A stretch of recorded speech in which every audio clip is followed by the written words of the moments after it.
Welcome back to the Wrestling Mindset Podcast. I'm Gene Zanetti, your coast-to-coast mindset coach, bringing you the best available wrestling-specific mindset information anywhere in the world. Wrestling Mindset. Thank you guys so very much for joining us with another great podcast. We're constantly pumping out great information for you, and I wanted to let everyone know that we've taken things to the next level. We've released a do-it-yourself program, the full Wrestling Mindset program, all the worksheets, all the exercises in a simple do-it-yourself format. We've also created different bundles for those of you looking for specifically mental toughness or aggressiveness or peak performance. We made it very simple. It's so easy to use. Go to the show notes, click at the bottom of the show notes. There's a link there. Make sure you sign up and buy it today. Great information. Make sure you capitalize, and we hope you enjoy the show. Mindset makes the difference. The accountability buddy. You are most likely to lie to yourself more than any other person in the world. I ask people all the time, who's your biggest opponent? That's right, it's you. And my biggest opponent is me. And is there anything that you're honestly doing that's holding yourself back? Are you doing anything that's holding yourself back? The answer is yes. So am I, and so is everyone. We hold ourselves back. The key to be successful, you have to be two things simultaneously. Your best friend and your harshest critic. Your best friend and your harshest critic. Your best friend, you want to be the most loving and supportive and nurturing person to yourself more than any other coach, any other parent could ever possibly be. And you have to be your own harshest critic, where you are very hard on yourself, where you are very strict, where you hold yourself accountable. That being said, we are most likely to lie to ourselves. So what do we do with that? We have this exercise for just that, the accountability buddy. Now you bring someone else into the picture. Ideally, it's someone who you're close with, a friend, and not just any old friend. Ideally, it's a virtuous friend, someone who is on a path to mastery themselves. Doesn't mean they've reached the mastery level, but they're on a path for mastery, and they understand you, and they understand where you struggle, and they're going to help you get to your goals. So the person is going to have to be honest with you. And you are going to personally have to open your heart to your friend and share some of the different areas that you struggle with and also your positive qualities. So step one for this exercise is think of an accountability buddy. Really think about it. Who's a virtuous friend who's willing to support you, someone who's willing to be honest with you, and someone who themselves is on a track where they're trying to be successful as well. Take a moment, write that person down. Now that we're back, we need to hold ourselves accountable and our accountability buddy with a consistent day and time that we're going to be meeting with that person. Now, it might not be in person. It could just simply be on a phone call, but checking in with one another about our action plan that we talked about back in goal setting, and also on our different boundaries of behavior and mistakes that we've made in the past, going back to mental toughness week 2, last week's.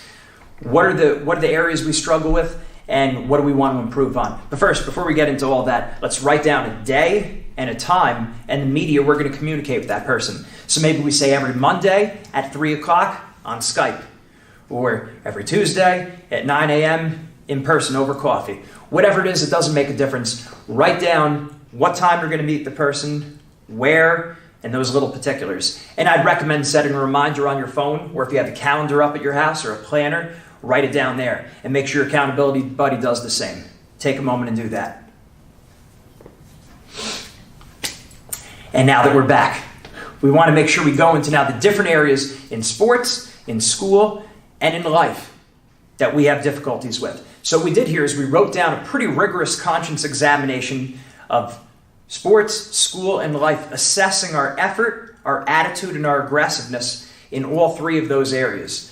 Okay, usually the things we struggle with that are within our control deal with either our effort, our attitude, or our aggressiveness.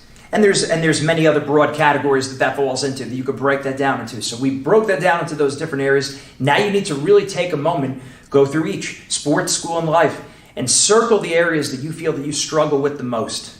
So take a moment, go through our conscience examination, sports, school, and life, and circle down the areas. Right, start off just by circling all the ones that apply to you, all the difficulties that apply to you. And then after, make a top 3 list of your biggest struggles. So take a moment and do that now. And now that we're back, we've circled all of our biggest problem areas, the areas that we struggle with the most. Now what we want to do is come up with the 3 biggest areas that we struggle in sports. the 3 biggest areas we struggle with in school, and the 3 biggest areas we struggle with in life. We want to write them down in this exercise, and I want you to write down a good resolution for yourself, something that you're going to commit to improving each one of those areas. Now, once you have this done, you're going to send this to your accountability buddy.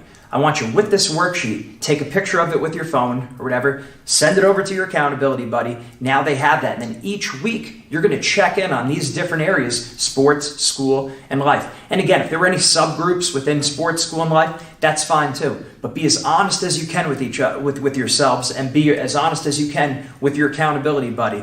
In fact, I would say this: if you checked in with your accountability buddy and you said everything was fine, I was perfect on all of my areas, I would say that you probably weren't honest enough with yourself, because we all struggle. We all get addicted to bad habits and different behaviors, and we struggle. So it's going to take time to overcome these different areas. When you're checking with your accountability buddy, there's probably going to be some falls throughout the week. Doesn't mean we're trying to fall, doesn't mean we're trying to mess up, but the reality is it's probably going to happen. And then the idea is you speak with your accountability buddy about what you could do differently.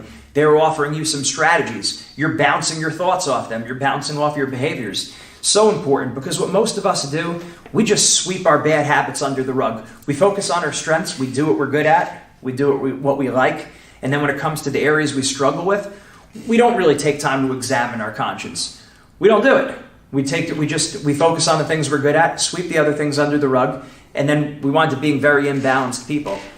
This is one of the lessons I can even remember in the history of the church. They recommend this every night before you go to sleep. Examine your conscience for ways that you've sinned, that you've made mistakes, and make a good act of contrition to God. Taken from the great spiritual masters, why would we not apply that to our sports and our school and our entire life? We can't keep it in. That is the biggest enemy to our success. If we keep it in, we're never going to have that growth. So sometimes it's difficult to share our struggles, our weaknesses, and the stinking thinking that we have going on in our head, our embarrassing thoughts with someone else. But if you do it, if you get it out in the open, you find that a lot of times in our head, it's a mountain. It's a mountain, and really it's just a small molehill. So we don't want to make these molehills into mountains, but just get it out. Talk turkey, get it out of your system. And then once you're able to start talking about this, and you have some ideas and strategies, you see what works, you see what doesn't work, trust me, 6 months from now, you're going to be a much better person. You're going to have grown in sports, school, and life.